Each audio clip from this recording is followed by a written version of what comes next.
All right, so welcome to New York Presbyterian Queens. This is the emergency medicine residency program that you are interviewing for. We are going to spend the next hour discussing why our EM residency program is the best residency in the whole wide world and why you should come here. And at any point during this presentation, please feel free to unmute your audio to laugh at my jokes, because that will definitely boost my self-confidence. Okay. All right. So why do you want to come here? Hold on one second. It's not advancing. Okay, there we go. So this is the reason you want to come to NYPQ, because you want to join our family. And that's exactly what we are here. We're more than a training program. We're more than a place of work. We are a family. So a little bit of history about the program. So we started in 2004. We graduated our first class in 2007. And so we have graduated over 14 classes of residents. So if you add all the current residents plus all the fellows that we have trained, we have over 160 doctors that have come through these doors and trained and gone on to do amazing things and are stationed globally, even internationally throughout the country, or are currently training here. And once a member of the NYPQ family, always a member of the NYPQ family. So whether it's more current, as you can tell, these are some current photos, obviously with the masks, in the current climate of COVID, or whether you are past a residents that have already graduated or alumni, you will be part of this amazing family. If you can see in the top left, there's a sign in the back. It says New York Hospital Queens. So we were not always NYPQ. A little bit of history about the hospital. We actually were Booth Memorial Hospital for a very, very long time. And then ultimately we became New York Hospital Queens somewhere in the 90s. And then we became part of the New York Presbyterian Hospital System back in 2015. And so now we are an affiliate of NYP. We're affiliate of Weill Cornell Medical School.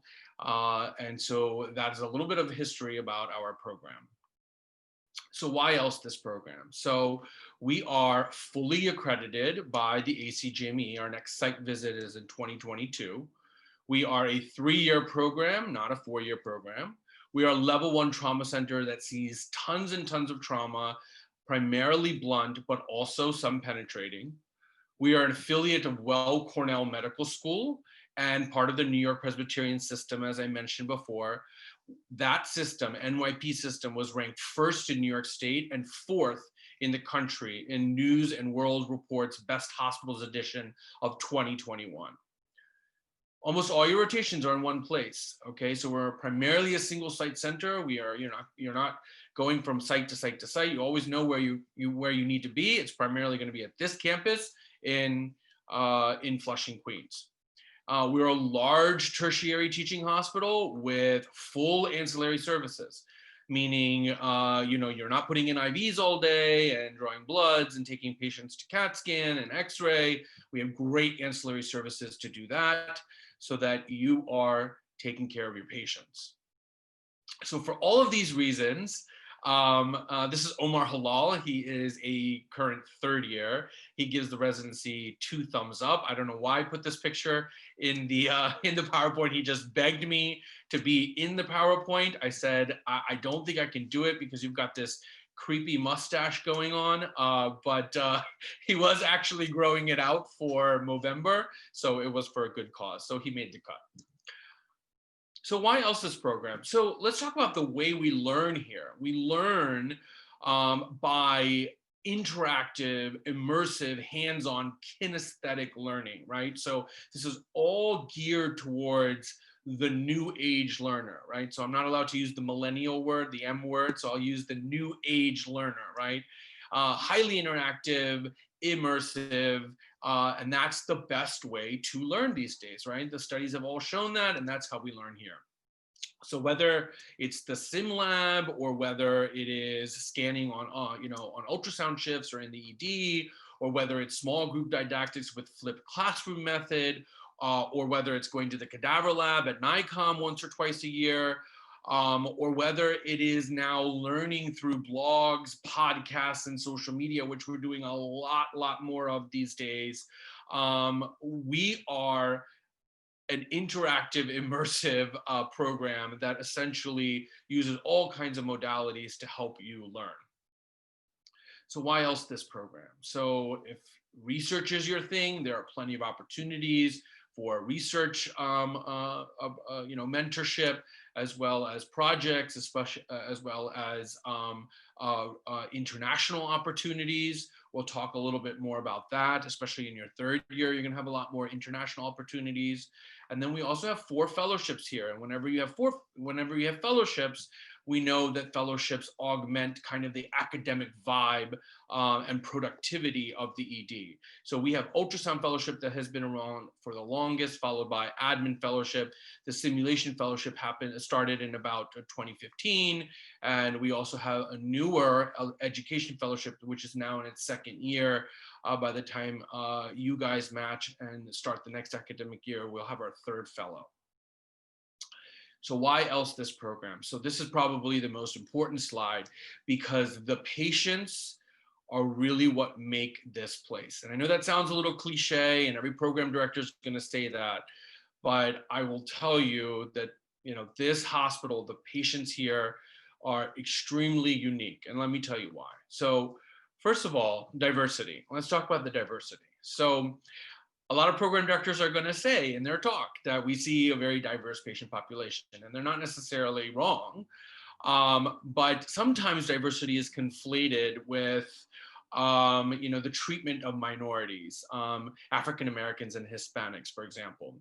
So diversity in our shop is true diversity. Okay, so Queens County itself, if you think about Queens County, it is the most ethnically diverse zip code and county many years in a row. It always makes the top 5 of the list. If you were to drive all the way from the west side, okay, Long Island City and Astoria, where all the Greeks are, to Forest Hills, where all the Russians are, to Corona, where all the Latinos are, to Flushing, where we are, where the Chinese and the Koreans are, to Jackson Heights, where the Indians and Bengalis and Pakistanis are, you literally traverse the whole globe. So when we're talking about diversity here, we're talking about true ethnic and racial diversity. About 30 to 35% of our patients are of Eastern Asian origin, meaning Chinese, primarily Mandarin and Cantonese speaking, primarily Mandarin. Another 5 to 10% Korean. We also have about a 20 to 25% Latino population, but then we have everything else. We have tons of Russian families, Italian families, Greek families, Caribbean islanders that speak Creole, African Americans. I mean, when I'm talking about diversity, I'm talking about diversity on steroids, okay? And with that diversity comes high acuity. Okay, so when I say high acuity, what does that mean? Give me some numbers. So if you are to take out urgent care and pediatrics, would tend to be our lower acuity areas, okay, just the patients basically coming into the main ED, 38% of those patients, 36 to 38% of those patients are being admitted to the hospital. So that's a little over a third of the patients coming into the main ED are getting admitted. So that tells you a lot. Now, if you throw in P's and urgent care, our admission rate is about 21, 22%. So that's still 1 out of every 5 patients coming through the ED are being admitted to the hospital. That means that's a pretty sick population, right? And why is that? Well, a lot of them don't have access to healthcare. So when they do come in, they're at the kind of terminal, end of their illness. 30 to 35% of our patients are of Eastern Asian origin. So, in that culture, they tend to be very, very stoic, especially the elderly patient population, right? Chinese patients, Korean patients, they stay at home, they try Chinese herbal medications, Eastern medications, and then when they show up at your doorstep, they are actually quite ill. Bad for them, but very, very good for your training. We also have about a 1.8% admission rate to one of our 3 ICUs. So very high acuity, very diverse. Going back to the diversity, we speak 130 different languages here, with great video translation services. So communication is never a barrier. We never use that word communication barrier because we are very easily able to communicate with our patients. Plus, we have multicultural residency program, including staff, nurses, techs, and there's generally always somebody around that can also help you translate. But again, our video service, and then of course, family members as well. So communication is never really a barrier. We are a primary cardiac center, full a STEMI receiving center, as well as a comprehensive stroke center. The only thing that we don't do in terms of stroke is aneurysmal coiling, which we send to Cornell. We are the only primary EM residency program in Queens County, meaning there's no other residency programs nearby for you to compete with. Elmhurst, yes, is not too far away from us, and that has Mount Sinai residents, but they are primarily based in Manhattan. So we're the only primary EM residency program in Queens. We are also the receiving facility, receiving center for these 3 venues nearby: Citi Field, where the Mets play, the US Open, as well as both actually LaGuardia Airport and JFK. And right, so we serve a very multicultural, multi-ethnic community. When this community goes and travels to, see their families abroad, you will be surprised what they bring back with them. And sometimes they come directly from the plane into our shop. We've had things such as brucellosis, typhoid fever, you name it, we've probably seen it. We also see a ton of TB here, probably the most in New York City, for sure. We have the most number of negative pressure rooms. And again, that's primarily because of our Asian population. There's a high incidence of tuberculosis. So whether it is rare pediatric diseases, pediatric xanthums, TB, other tropical diseases, we see a ton of variety here and a ton of acuity. I put the brown man there, and I can use the word brown because I'm brown myself. So brown man with chest pain, for example, you will learn here that you will never ever send that home, right? Because that's what you're going to learn here. You're going to learn how different cultures present with different symptoms. And we know here that, men of southwestern Asian origin, Indian, Bengali, Pakistani, they have bad coronary artery disease, and you will not send them home. So these are the type of things that you will learn here that you may not get at other institutions. And so again, going back to the patients, they are going to teach you everything.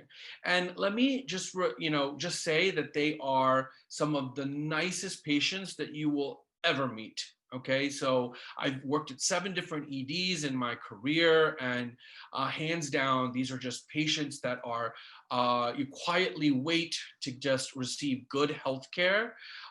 They are just very, very happy to be there. They wait, and they are very, very they're just very appreciative of all that you can provide for them. So whether it's trauma, soft tissue infections, pediatrics, the patients are really what make this program. Why else this program? Why pick this program? So we're a hybrid of all type of programs, right? So on one end, you have that county feel where nobody has health insurance, nobody has PMDs, and the ED really is their healthcare in general, right? And then on the other end of the spectrum, maybe out in the suburbs, you have kind of community care medicine where people are a little bit more affluent and they're insured and they have PMDs. And we have everything in between, right? So we have both ends of the spectrum and everything in between. So you'll take care of homeless people. You will also take care of community members and community patients that have PMDs that you'll actively call and engage in the patient's medical care. So we kind of are a hybrid of all of these different types of labels, for example. And again, I'm going to say, I'm really going to drive this home. We just have some of the nicest patients that you can ever encounter. We are in New York City. We are an urban center. We are technically in Queens County. Now, Long Island is not too far away, but technically we still qualify as an urban emergency medicine residency program. And of course, we are in New York City. So for those of you who are not from New York City or don't know about New York City, I just need to say one thing. New York City is the best city in the whole wide world. And if you disagree, you're wrong. That's just as plain and simple as that. Okay, we are a community hospital with academic affiliation, right? So we're affiliated with Weill Cornell Medical School. We have 3 primary ACGME accredited programs here. One of them is emergency medicine, obviously, and then surgery and IM. And all the other residency programs come from Cornell. So that's pediatrics, OBGYN, ortho, for example, we have from Hospital for Special Services. So pretty much every specialty is covered here. Lots of academic programs. And again, all of our faculty are professors and clinical instructors at Weill Cornell Medical School. So let's talk about the clinical learning environment, right? So ACGME comes and pays us a visit every couple of years and they say, hey, what are you doing on shift in your clinical learning environment to optimize learning for your residents? So let's talk about that. So how do we teach on shift? So we do a number of things. We do bedside. Not necessarily all of it occurs at the bedside. So I like to say on shift teaching, but there's a lot of on shift teaching. How? Well, obviously there's a lot of teaching during shift sign out. We round both at the computer, which is a time to go over labs, x-rays, EKGs, that sort of thing. And so there is actual teaching during shift sign out at the computer. And then we actually walk around, see all the patients, and that's where we can look at good physical exam findings and things like that. So there is both board rounds and walk rounds. We also have a morning report, 4 days a week, basically Monday, Tuesday, Thursday, Friday, not Wednesday because you're in conference. So pretty much all weekdays, there is morning report. And that's short, sweet, simple. 11 o'clock, everybody gets together in the trauma room and there is 5 to 10 minutes of teaching pearls, and that's morning report. So that's another way to get a good, morsel of education into your shift. And then we also have something called teaching rounds, which is done by the RAMER resident, which stands for Research and Medical Education Resident. So that's a rotation in their second year, where the resident is primarily responsible for teaching medical students, as well as some interns. And that is, you actually go around the ED and you pick patients that are clinically active, good EKGs, good radiology findings, and you actually go over them. And so that is another great way to teach on to teach on shift. So these are just some of the ways that we optimize teaching in the clinical learning environment. Procedures and ultrasounds are protected, meaning if there is a procedure to be done, you have the time to do it. You go and do it. So it's never like there's this pressure to move the room to see more patients. You are part of a team. You're part of a team in a pod, and the rest of your team members will see the patients as they pop up. So when there's that central line to be done, or when there's that knee to be tapped, or that chest tube to be done, you don't feel this pressure that you can't do it and you need to just call the consultant to do it. That's something that we do not do here at all. Residents do their procedures. Okay, consultants are frequently involved, but they are there as a consultant, not there to just do the procedure. Okay, same thing goes with ultrasound. Scribes. So why is scribes big and bold and red? And many of you, after reviewing your applications, were scribes. We love scribes. Let me just put it, straight up. We love scribes. Scribes, was something that we started in about 2015, 2016, when we became NYP and Envision came in. And I got to tell you, this is probably one of the biggest things that has revolutionized the clinical learning environment. Because let's face it, none of us went to medical school to write notes all day. Right? So scribes give us the opportunity to actually talk to our patients, have better encounters with our patients. have more personal encounters with our patients without worrying about dictating or typing and that sort of thing. We still have our interns write notes for their first year, because there is that first year that's super important for you to learn how to document well. But let's face it, moving, it's 2020, and by the time you guys will have graduated, it will be 2024, and likely you'll go to a place where you will use a scribe. You'll use a third party to transcribe your notes. So it's a good skill to actually learn in residency, okay? And again, it gives you the time to be a doctor, right? To learn, to teach, to talk to your patients, and to do procedures, etc. So scribes are wonderful. And also, it optimizes your wellness, because, frequently before scribes, I mean, it was not uncommon for residents to stay 1-2 hours after their shift, finishing all their notes. And that doesn't happen anymore. We really get everybody ready for sign out. We sign out, and our residents are out the door 7:30 max, or half an hour after their shift max. I rarely will see a resident stay more than a half an hour later, and that's usually if they're staying to do a procedure or something that they really want to do. And again, that final hour of your shift is there to finish notes. So we don't expect you to see new patients. We expect you to start, finish dictating your notes, and finish calling PMDs, discharging patients, getting ready for sign out so that we can sign out and you can go home. Now let's shift to conferences. So how do we learn in conference? Conference is one of our fortes. I have to tell you, in 2012, when I first came here from Maimonides Medical Center, I was a clerkship director there. I was involved in medical education kind of from the get-go, ever since I graduated.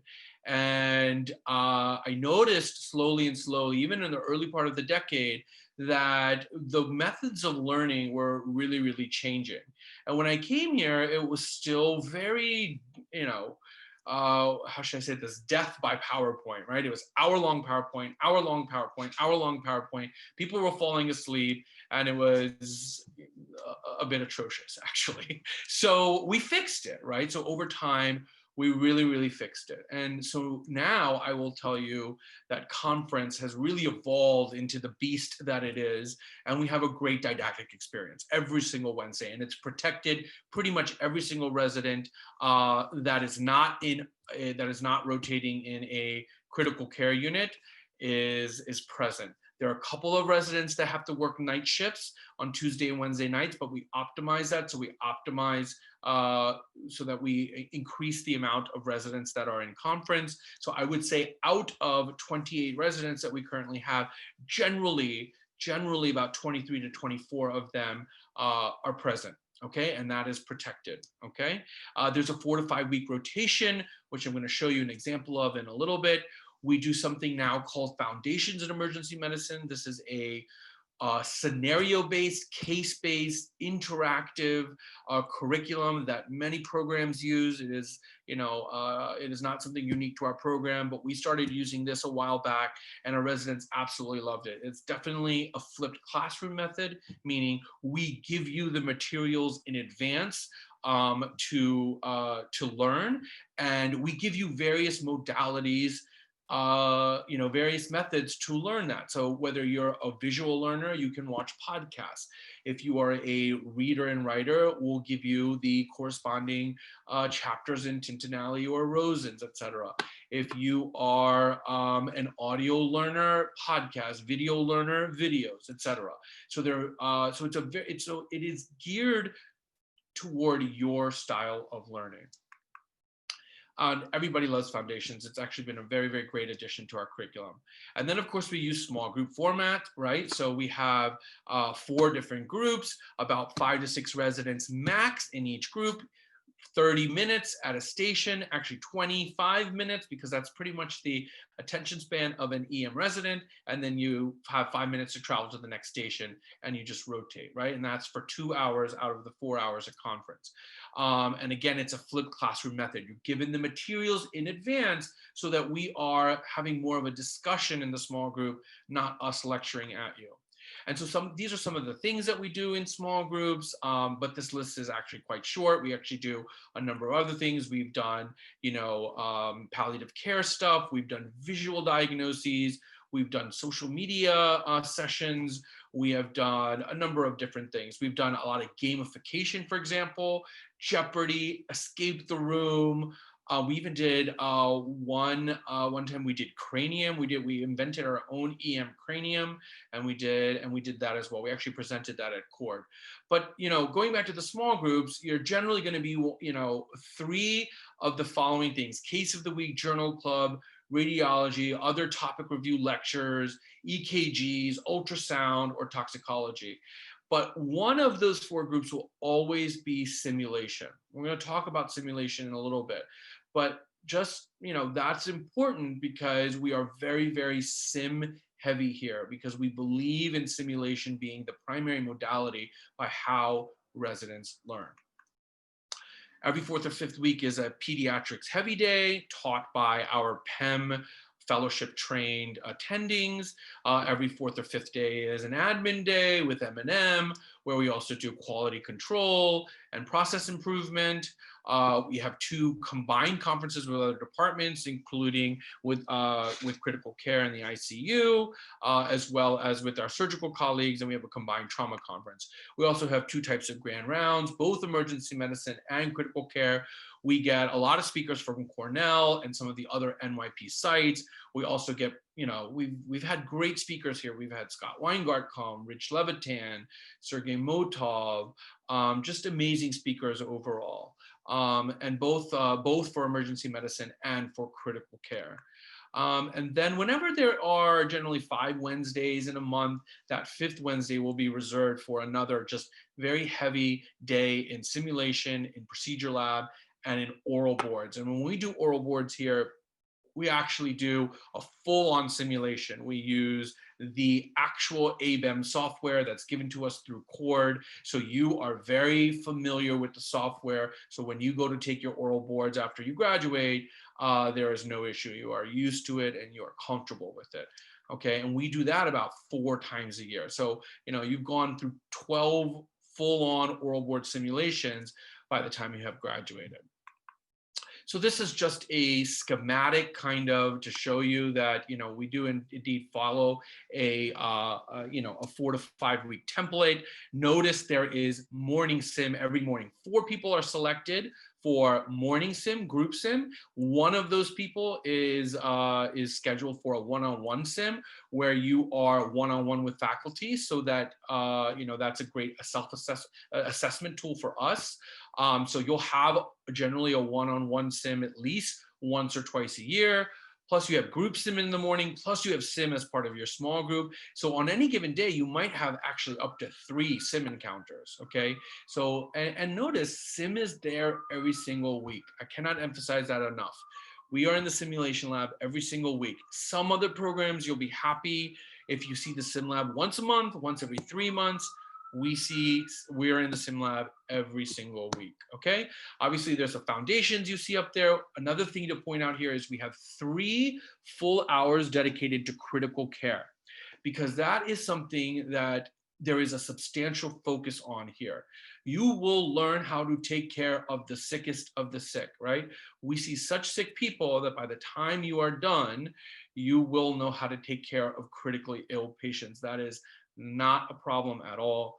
Definitely not an issue. And 3 hours here, you have the MCrit hour, that hot pink hour, which are really, really great lectures. I love those lectures the most. They generally take 2 to 3 months to prepare. It's generally a senior that is prepared in conjunction and under the supervision of Andrew Mooney, and our critical care director, as well as the joint conference with ICU there and critical care grand rounds. We also have a built-in wellness lectures, which is a part of a curriculum that we'll talk about a little bit later. But, wellness is not just about, hanging out with your residency, although that is a big portion of it, and exercising and, all that other stuff, but how to take care of yourself when you are in residency and, in a career like emergency medicine is also equally as paramount. So for example, we had one last week and I think the topic was the sleep sleep patterns and fatigue and, optimization of the circadian rhythm and that sort of thing. So this is essentially our conference in a nutshell. And then also, if you look here on the right, there's a number of away conferences that we go to throughout the year, primarily in Manhattan, obviously, because, it's, in the era of COVID, we do a lot of things virtually now. But, one day, I promise you, COVID will end and the world will return to normal. And we will once again go back to away conferences. And generally the whole residency goes, we take a trip to Manhattan or one of the outer boroughs and we go to some of these all NYC conferences. Okay, now my slides are not advancing. Okay. All right. So asynchronous learning. So what is that? So that's a big fancy word for homework. We actually generally will teach for 4 hours in person in conference, and then 1 hour of conference is asynchronous. So big fancy word for homework, right? Or independent learning that is at your own pace. We give the seniors a lot more autonomy. And they just, like, every 3 or 4 months, they have assignments due, and we don't really check in on them too much. Interns, we watch a little bit closer in the beginning, but essentially it's all asynchronous. So Rosh Review, we buy for everybody, every single resident. It's the best way to really learn how to take the in-service exam, great questions, and even after you graduate, how to take your boards. Amazing questions with amazing explanations, mostly. Then we also have Access Emergency Medicine, which is your online textbook. I remember when I first became the PD here, there was still money in the budget to actually buy residents a textbook. And when we would deliver it to them, our residents were like, "What is this?" And I'm like, "That's your textbook." And they'd be like, "What's a textbook?" So I quickly learned not to waste money on actual books. Now it's online, and this is actually a great website because it's got ortho atlases and pediatric rashes and toxicology references and a number of different things. So it's not just online Tintinallies, it's a number of different things, and it has even more questions. And you have access to that at home, in the hospital, everywhere. Up to date, you have access to that on your phones, at home. You can be on up to date, on the subway coming in. You have full access to that. You also have, anything that's, foam, essentially free online access. So we use a lot of Allium, for example, in conference and in small groups as part of our modules. MRAP, you'll all have access to through your EMRA memberships. Hippo EM, we buy from year to year, depending on the need. But we have, a number of the videos and modules for you to watch as well. We also buy for every single resident without fail, Peer 9, okay? Something recently that we also bought was something called EM Coach. So let's say you're struggling with certain topics or this and that. You can actually, that software uses artificial intelligence to cater your learning to your actual weaknesses, or the areas that you need to improve on the most. Peer 9 is through ACEP, and that those are probably some of the hardest questions. If you can pass those, then you'll definitely do well on your in-service and ultimately on your boards. And then, of course, anything that's free, like I mentioned, we use a lot of Life in the Fast Lane, for example, when we are doing EKG sessions and that sort of thing. So bottom line, you put it all together, which is conference, plus asynchronous learning, plus our oral board simulation. How do we do on our boards? So our board pass rate on the first attempt on the written is basically 94%, which I think is pretty good. Every once in a while, we'll have somebody who doesn't pass on their first attempt. They'll miss it by a couple of points. They take it again, they pass it. No big deal. Same thing with oral boards. We have a 98% oral board pass rate on the first attempt because we just do it so often. We do it so often, so frequently, that our residents are very confident going into the oral boards. And so overall, everybody becomes board certified, 99%. So, growing up, my father would always say, "What happened to the other 1%?" Right? You guys must be wondering what happened to the other 1%. So I'll tell you, we did have a resident who then after residency went to law school and got his JD, and then never ended up actually taking the boards and became a lawyer. So that's where the other 1% went, in case you guys were wondering. Okay, let's move on. So now let's go to research, right? So research and scholarly activity is a mandate by the ACGME. You will have to do a project here, or you have to do a scholarly activity, I should say. So for those of you who absolutely hate research, you hate everything. If I say the word null hypothesis and data collection and chi-squared, and that makes you nauseous, that's okay. There are things that you can do to still engage in scholarly activity that's not part of the actual, the traditional research or the traditional scientific method. So we have a point systems here. So if you write some case reports, you get some points. If you write chapters or test questions or your blog posts, you'll get X number of points. If you participate in Sim Wars or Sono Wars, et cetera, you can get some points. So, and ultimately, if you get to 100, that's your requirement is met. And trust me, everybody gets to 100. It is not an issue. So if you love research, great. If you love other types of scholarly activity, there are opportunities for you. But it behooves you to do research here because, number one, we have great mentors and great projects going on. We do a lot of stuff in trauma, in sepsis, in pediatrics recently, even more and more. We've done a lot of COVID research, especially since we were kind of hit very hard in March and April 1st. We did a lot of that preliminary COVID research here. But it behooves you also to do research because if your research project gets accepted, we pay for you to go and present it, right? So whether it's your abstract, your poster, your presentation, etc., it behooves you to do research because we will pay for you to go to a conference and present it. So these are some examples of some of our residents presenting at New York ACEP, CORD, and now let's talk about actual conferences, stipends, and research again. So you will get $1,000 per year to go to a conference, okay? So just imagine that there's no COVID, okay? This has kind of all changed a little bit in the years of COVID, but again, everything will return to normal one day. So New York ACEP is where we send our interns. It's great. You get here in July, part of your orientation month. We send you on a wonderful field trip to upstate New York. You go to Lake George, you stay at the Sagamore Hotel, and you get to bond with your class and get to know each other. And it's a great first look at academic emergency medicine, and great research is presented there. That's New York ACEP, part of your orientation month. There's always a volleyball tournament, and that's what that picture is up there. These are our volleyball champions from 2 years ago. We won first place. There's always a tournament of all the residency programs while we're at that conference. And I don't know if you can read their shirts, but I love the shirts. It says, NYP Queens, are you flushing kidding me? Get it? Yeah, see, this is where you can laugh a little, right? Okay, so good. I like who did that. All right, so New York, that's New York ACEP, right? And then SAEM is where we send our second years, right? A little bit more academic, a little bit more larger scale, but we send our residents there typically in May. They participate in Sim Wars, Sono Wars, which we generally do very well in.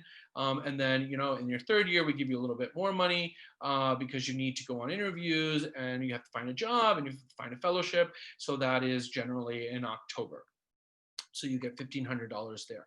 And then there's also an Envision conference in Atlantic City that's fully funded in September that we send everybody to. And then again, it behooves you to do research because we will pay for you to go and present your work. And then also there is a $2,000 subsidy for international electives in your senior year. And that money comes through our JM Kwok Scholarship Fund. JM Kwok was one of our beloved residents who would have graduated in 2018, but in his second year of residency, he lost his battle with malignant melanoma. And after that, we set up this fund, and his parents helped set up this fund, and they donated a number, a considerable, contribution to our program. And with that money, we are able to honor JM and send residents in their senior year abroad to do great global health projects and engage in international emergency medicine. So another reason to go and do research: when you go to these conferences, you get to hang out, and we definitely, I think this slide definitely embodies the work hard, play hard philosophy, which, as you can see from some of our residents in tank tops, I think there's definitely some learning going on, but there's definitely some fun and hanging out and collaboration going on as well. I think that was actually Vegas in the bottom left-hand corner there. Somehow we ended up with neon lights at a dance club. Fun times, and that was actually a very epic moment for our residency. Another reason to go to these conferences is you get to meet your family that you never knew you had, right? Alumni that have gone on to do amazing things. So I love this picture because it really captures kind of the essence of NYPQ. If you look all the way on the right, that's Jim Ryan there in the blue shirt. He is the founder of the program, the first PD. And then you have everybody from, class of 2007, Jonathan Siegel, all the way through current residents. So it's a great way to meet alumni and your family.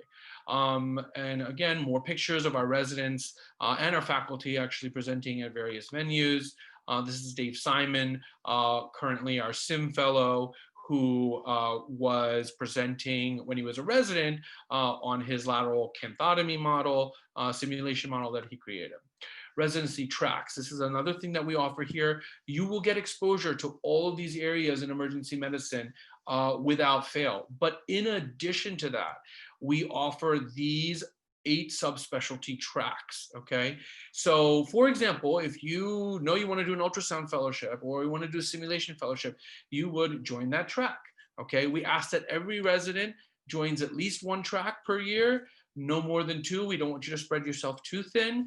And at the end of the year, you can switch tracks. If you dislike or you want to just try something new or get exposure to a variety of different things, you can switch between the years.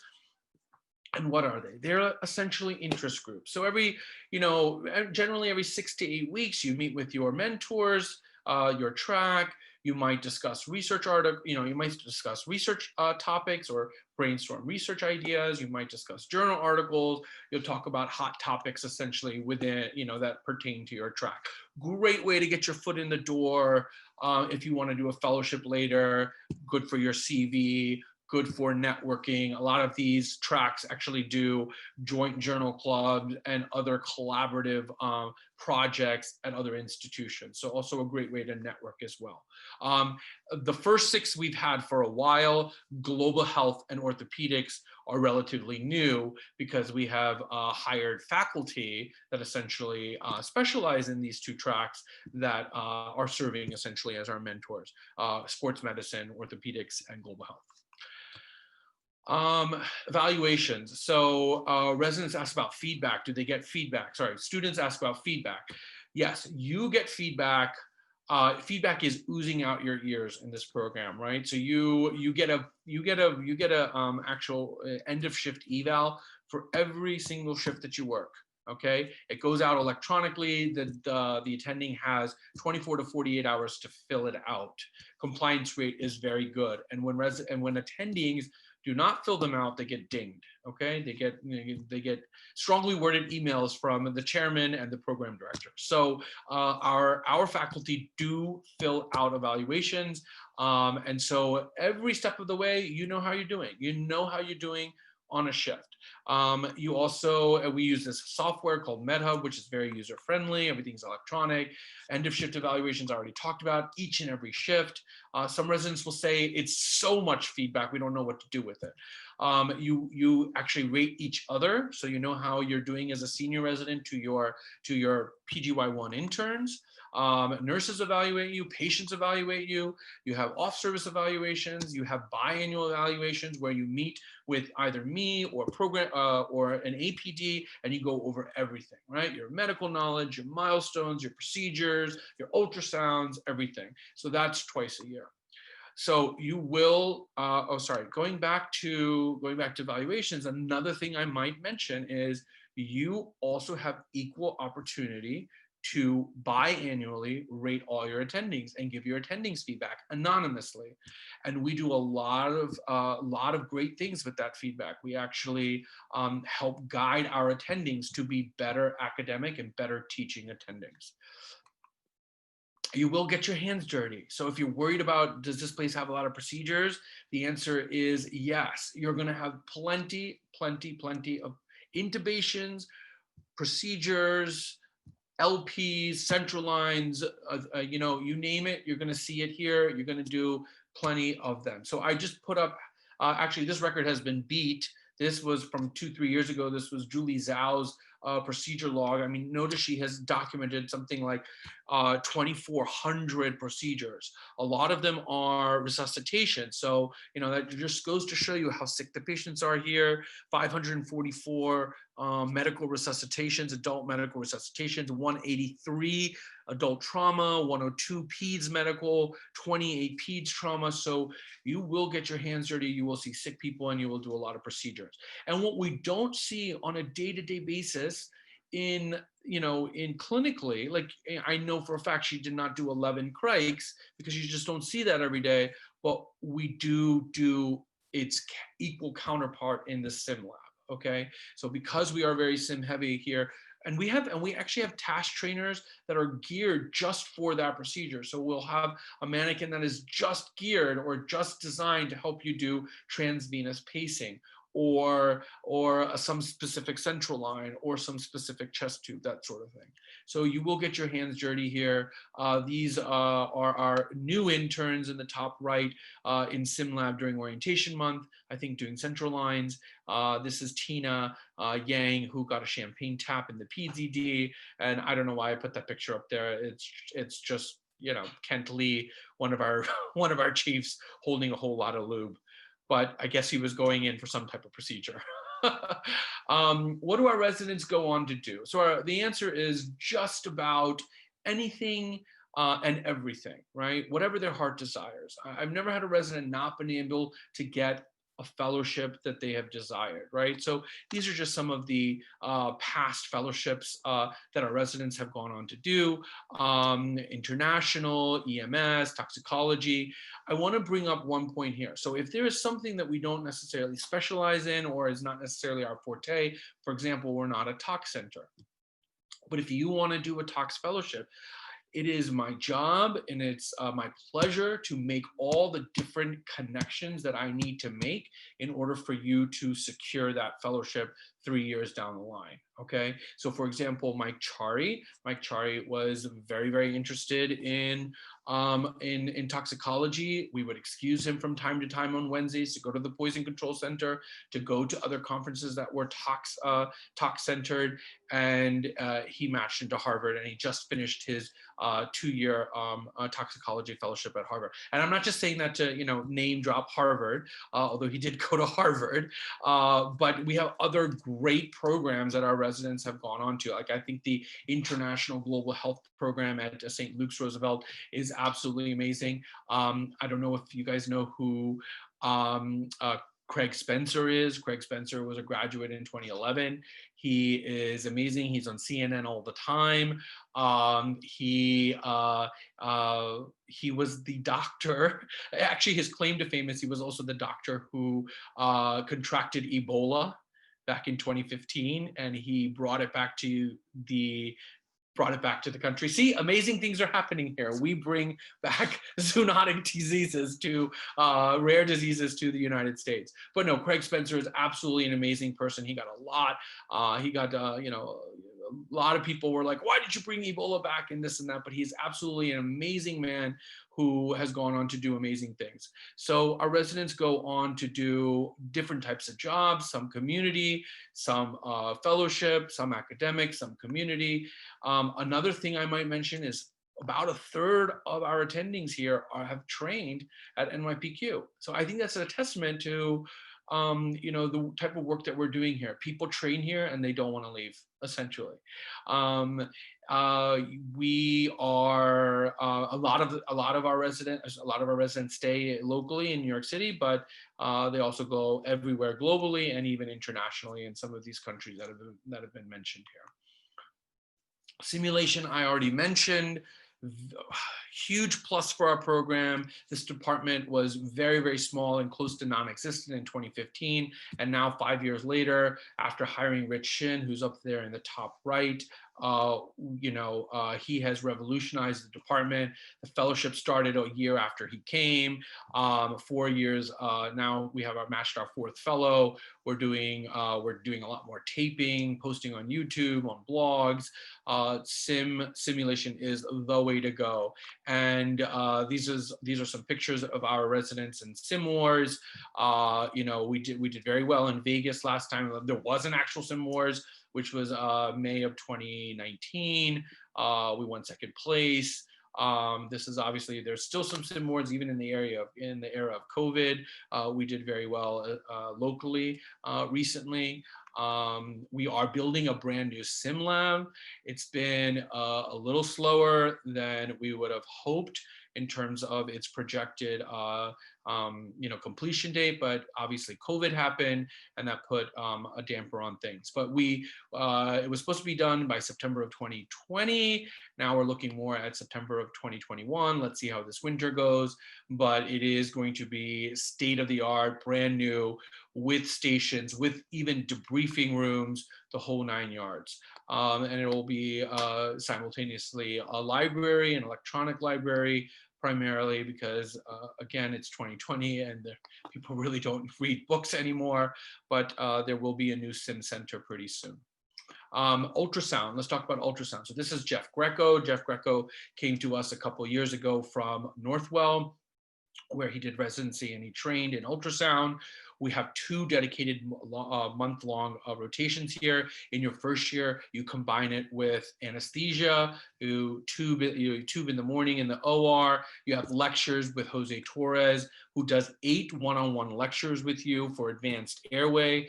And then you scan with the ultrasound team in the afternoon.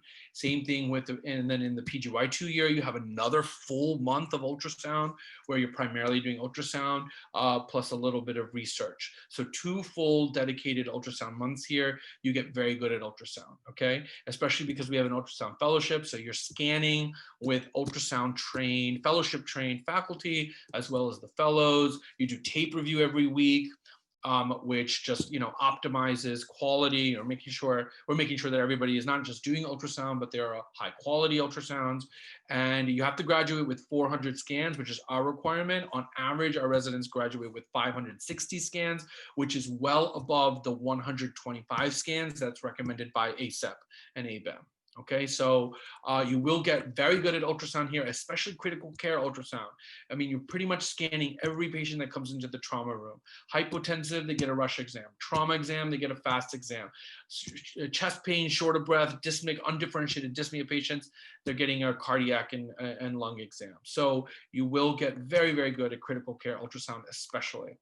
We also have great gadgets, if you want to use that term. We have 4 butterflies that are, let's face it, butterflies have really, and these transportable ultrasounds have really kind of, replaced the stethoscope.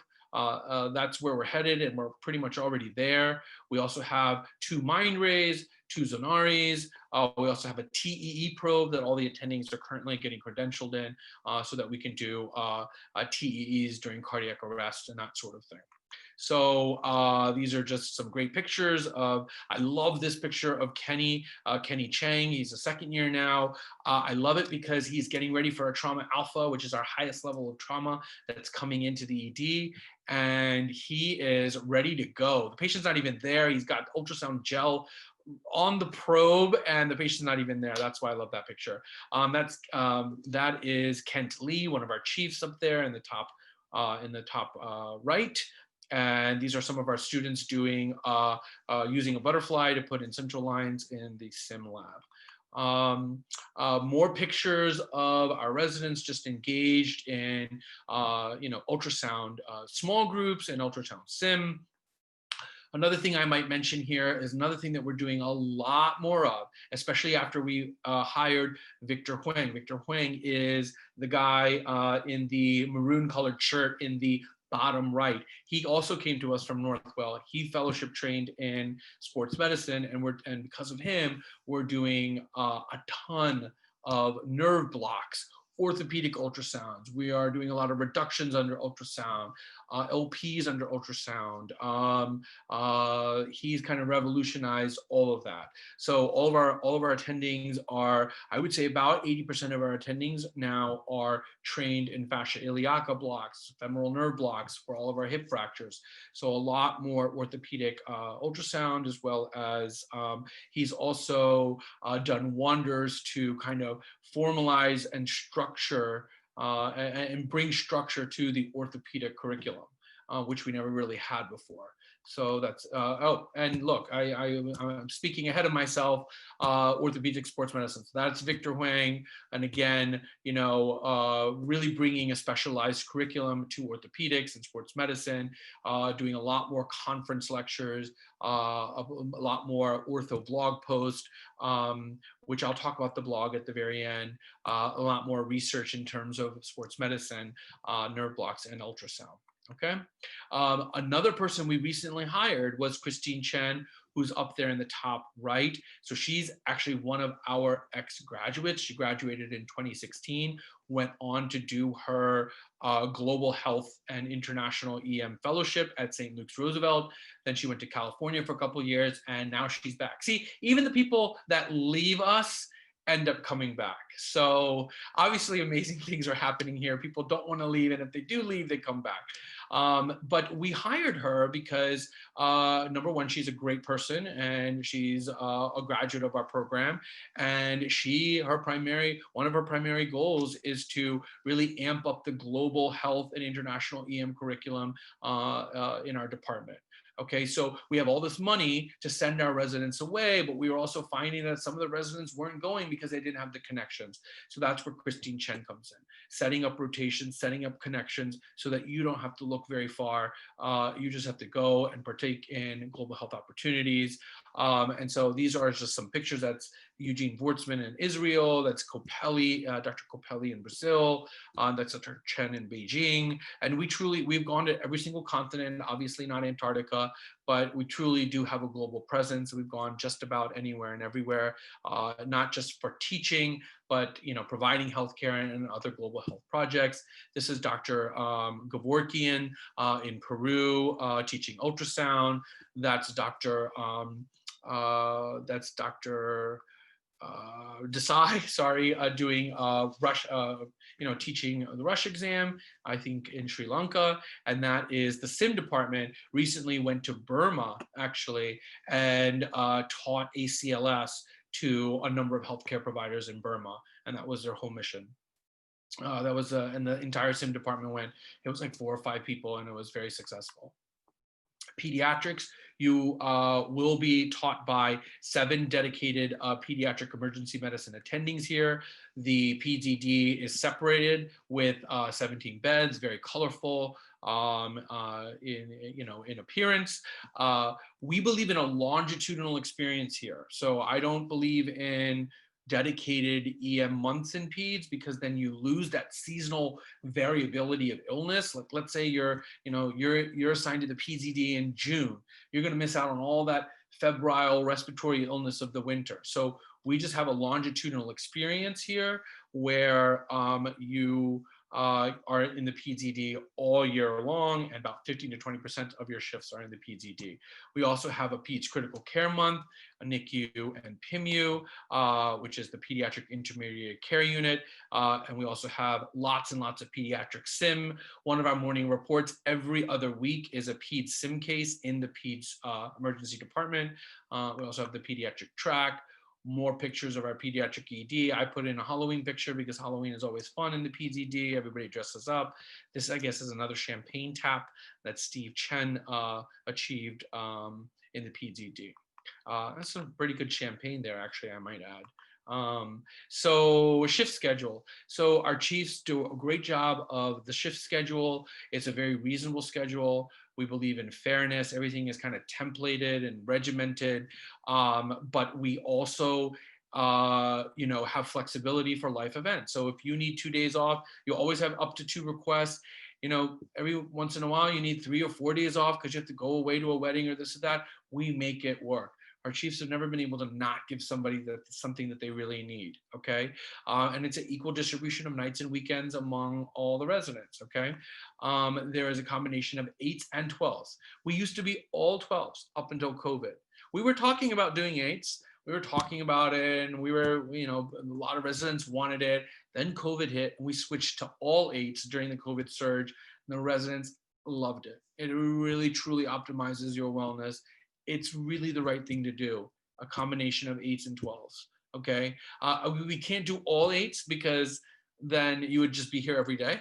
So we looked at all the numbers, and our interns are here on campus only 1.8 days more in their 28-day block, which is not bad.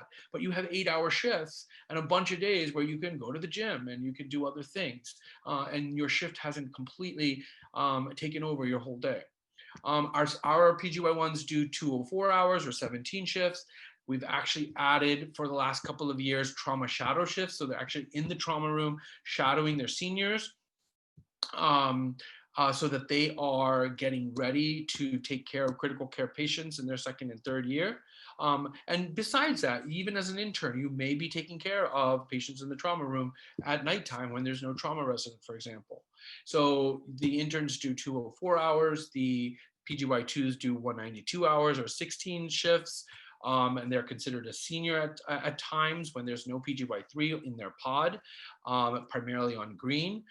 There are 15 shifts as a PGY3, and now you're a senior. You are running the show, you're supervising residents, interns, off-service rotators, students, etc.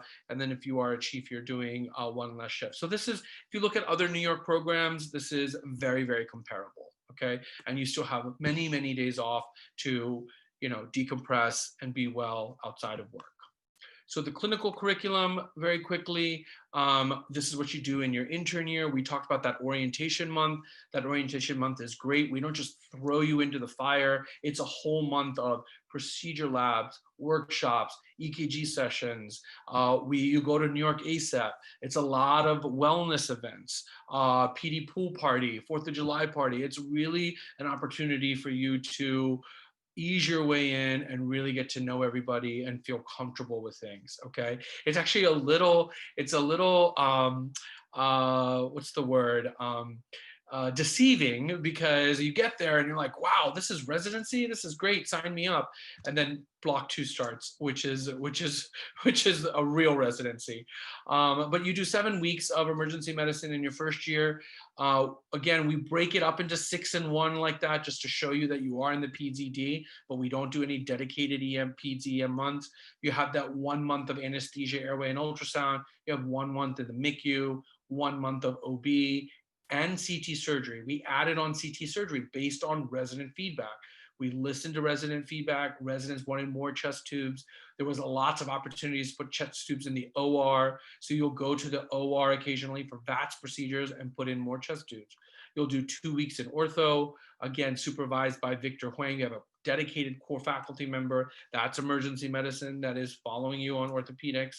You have 2 weeks of tox, which is at the Poison Control Center at NYU. All the New York programs essentially do that. That's a great learning experience. That's on hold for now because of COVID, but that will come back. And then obviously you have vacation. This was our first year class when they first matched and came in for orientation. This is our second year class. I call them the Chippendales because that happened to just be a year where we matched all men. And sometimes the match is just I guess the way the dice fall. And that year we happened to have an all-male class, but they are a great group of guys. Love them to death. But this is their second year class, and this is what you do in your second year. You have a little bit more EM. You're doing ultrasound and research for 1 month, SICU for another month, your PEDS critical care month, trauma at UPenn, and then you have that education and research 2 weeks, and then of course vacation. So trauma. So why do we send why do we send residents away to trauma? We send residents away to trauma because we don't see a ton of penetrating trauma here. It's not that kind of neighborhood. We are not the knife and gun club like some other programs might be, okay? If you're in a rough and tough neighborhood, you'll see a lot more penetrating trauma. We don't. So we have historically, since the inception of this residency, sent our residents away. We used to send them to Las Vegas. Then we used to send them to Miami, Jackson Memorial. Then that ended because it was getting super saturated there. They started their own residency at Jackson Memorial. So then I actually looked at a good number of places. I traveled to these places, including St. Louis, Missouri, UPenn, Baltimore. And ultimately, we put it up for a vote, and the residents and I and core faculty felt that UPenn was the best trauma experience, and now our residents are going there. So we just finished kind of our first round of residents going to UPenn. It's a newer rotation. So our current seniors have all gone, and they love it. It's if you know anything about this part of Philly, it is a very rough place, tons of thoracotomies, tons of chest tubes, tons of procedures, and might I add, just great didactics. I mean, it's UPenn at the end of the day. They film everything. In Morning Report, you're able to see yourself, go through codes, go through resuscitations. It's really, really a great experience. And then as a senior, this is our senior class, you do definitely more EM. You're running the show now. You go back to tox for another 2 weeks. You do another 2 weeks of ortho. You do 2 weeks of administration. You do 2 weeks of EMS where you're riding with FIDNY. You learn medical control and that whole 9 yards. You have that international elective, and then you have vacation. So this is just another schematic to show you that we are indeed a primary site center. Okay, so other than toxicology and UPenn, you're pretty much primarily here. We have a pod system, so which works very, very, very well. You always know who your patients are because they are assigned to your pod and they're on your board. And it's not like a free-for-all where everybody just grabs patients willy-nilly. It's very structured, highly organized, and it's very efficient. So 2 of the teams are 24/7. So, and then plus you have PEDS, which is 24/7. So at any given time, even in the middle of the night, you have 3 attendings in the ED. Okay, gold tends to be more PA driven, associate provider driven. Red team, which is the sickest of the 6, that's the trauma high acuity area. You'll have residents in there from 9 until 1, 2 shifts, 2 8-hour shifts. We have urgent care, or otherwise known as ED South, where you will learn all your urgent care procedures, casting, splinting, lax, etc. And that's 2 days a week, Mondays and Tuesdays. And then of course there is PEDS, of course. So this works very, very well. Now some fun stuff, and then we'll end. I know this is a little bit long, but I have a lot to say. But basically, why else come here? Because we're in New York City. So I mentioned this before. I absolutely love New York. I know New York right now is sleeping a little bit because of COVID, but I assure you, New York is one of the most resilient cities that you can imagine. We can overcome 9/11 and some of these other things that we have seen. We will come back with a vengeance. Yes, Broadway is shut down right now, restaurants are shut down, but that will all come back in time. And when New York is at its peak, it is the best city in the world, whether it's the nightlife, Broadway, museums, the arts. I mean, you name it, New York has it. Fashion, politics, business, museums, whatever it is, it's in New York, right? Forget about all that. Let's just talk about the food. The food is sick. I mean, sick in a good way, right? I mean, and even at 4 o'clock in the morning, you want Korean barbecue, bibimbap, you want chicken tikka masala, absolutely amazing chicken tikka masala, even at 4 o'clock in the morning, can be delivered to your ED. Okay, so if you don't do it for anything else, the food is spectacular. It is a world-class cuisine, right? This is where we are. We're in the heart of Queens. So Manhattan is very close by. A lot of our residents live there, commute in. A lot of them live in Long Island City. Some of them live out in Long Island. Some of them live even in Flushing and literally roll out of bed and are at the hospital. So we've had residents even come from as far as central New Jersey. So everything is very accessible. It's New York City. It's very easy to get everywhere, especially by public transportation. There's a lot of things nearby to do. Casena Park for outdoor events, as well as biking, jogging. Downtown Flushing is amazing. I mean, it is just this hodgepodge of cultures and cuisines, and it's like, it's a very interesting place. It's like you'll have, chicken tikka masala in an Indian restaurant next to dim sum, next to Korean barbecue, next to Burger King. I mean, it's just a very, very interesting mix of cultures and cuisines. This is a Flushing's Meadow Park, which is also nearby. We have our Christmas party there at one of the venues there. This is both these structures were erected during World's Fair. I don't know if you can recognize the saucers in the back. Those are from Men in Black.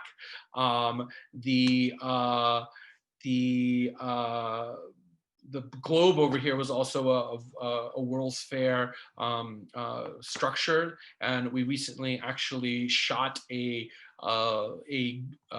drone scene there. We're actually creating a recruiting video that's almost done. It's not exactly available just yet, but I promise you, after you guys interview today, when it is done, I will send it to you all retrospectively. It's going to be really cool, and it does include a drone shot from this part. We also do wellness events pretty much every Wednesday. I must mention Wednesday Wellness. Wednesday Wellness is super important. Not only do our residents are they protected for morning academics, but their afternoons and evenings, they don't go back to work. They don't, our Wednesdays are completely staffed by attendings and PAs. So you get to hang out with your class and you get to participate in Wednesday Wellness every single Wednesday. And that's equally as important to me as didactics in the morning. So we have, and they plan something pretty much every Wednesday. I mean, every Wednesday there's something, and then they do a variety of different things. It's sometimes they play sports, they go see sports, it's cultural events, it's Broadway shows. They've done Escape the Room, indoor skydiving, bouldering, rock climbing. We went to the jack-o'-lantern blaze recently. So there's a good variety of different things to do every week. They're always mixing it up. But we do go to see the U.S. Open, the New York Mets. These are all pictures from different Wednesday wellness activities. You can actually see our hospital from the bleachers at Citi Field. And that just, takes us back to wellness. Look, wellness is a huge priority here. And I'm going to say it again. It's a huge priority here. I like to think of myself as a younger program director. I graduated in 2007. I'm 14 years out, but I still remember what it's like to be a resident. I mean, these are some of the most challenging, times of your life. These challenging 3 years, you will work very, very hard. And if you are not well outside of work, you will not be well insider work. And it's, again, it's more than just hanging out with your class, although that is, the resident community is a big component of it. But resilience, right? How to learn how to take, setbacks and rebound and be stronger and better for it, right? So resilience and wellness kind of go hand in hand, and it is a priority. So from Wednesday wellness to the lectures that we give, to vouchers, to a mentorship program that we have, to a buddy program that we really do optimize our wellness. There's actually on our blog, we did a whole webinar on wellness in itself, and I recommend that you guys see that later if you would like to learn more about wellness here. But look, this is, we do resident wellness, the faculty, us, we're people too. We have our own faculty wellness events, because if we're not well, then you can't be well, right? So we need to be well in order to train you well. We do a lot of event medicine, primarily, organized by Victor Huang, who he does marathons, sporting events, electronic music festivals.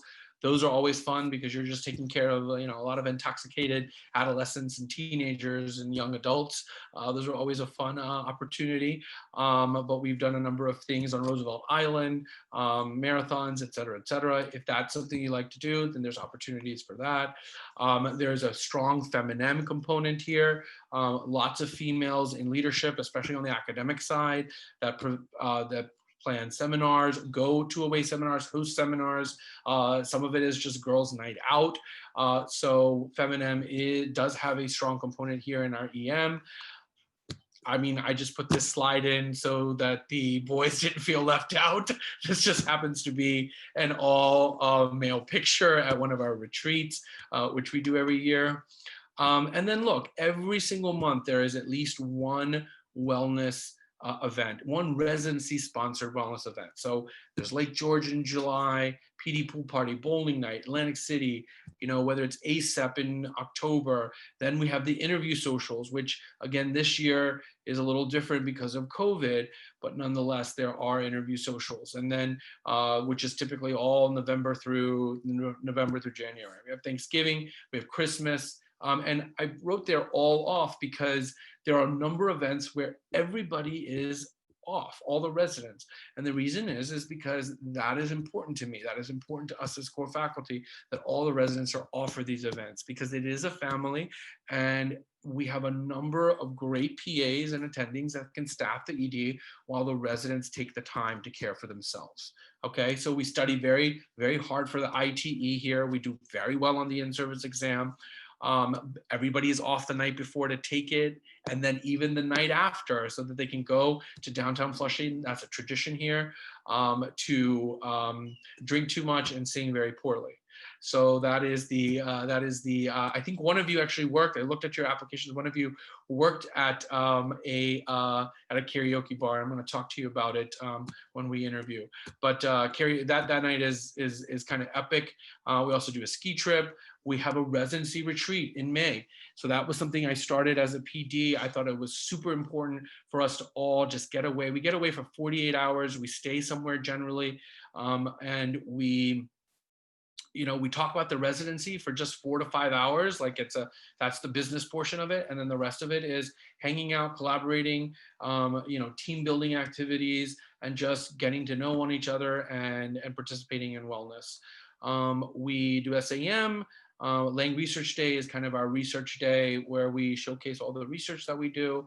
The wine trip is one of my favorites. It is kind of the seniors' last hurrah. We all get on a bus and go to the wineries out in Long Island and basically celebrate the accomplishments of the seniors as well as graduation. So these are just a bunch of pictures from our retreats.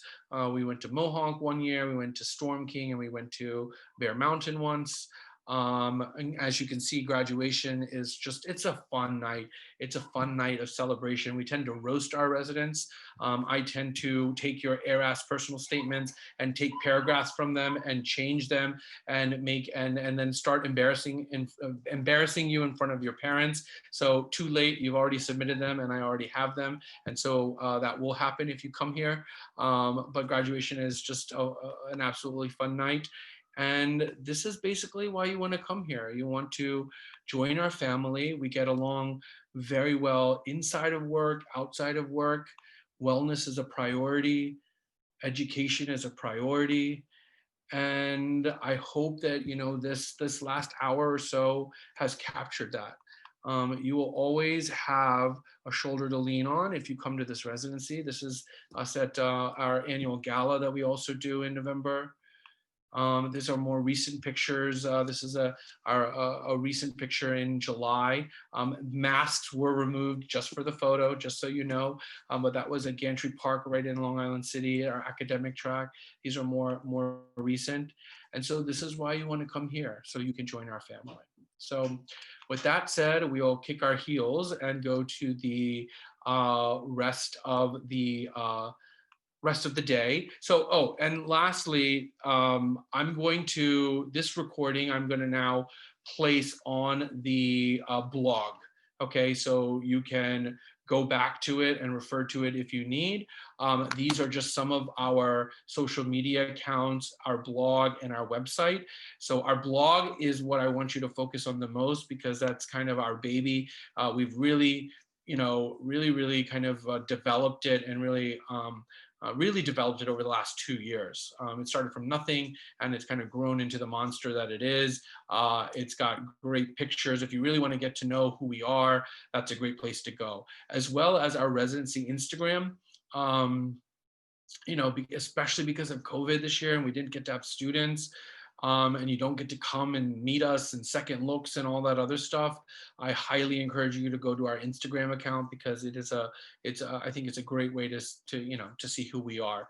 Our residency website is the NYP site, so it's a little bit more formal, but these are essentially our sites and our social media accounts. And with that said, that's the end of it. And so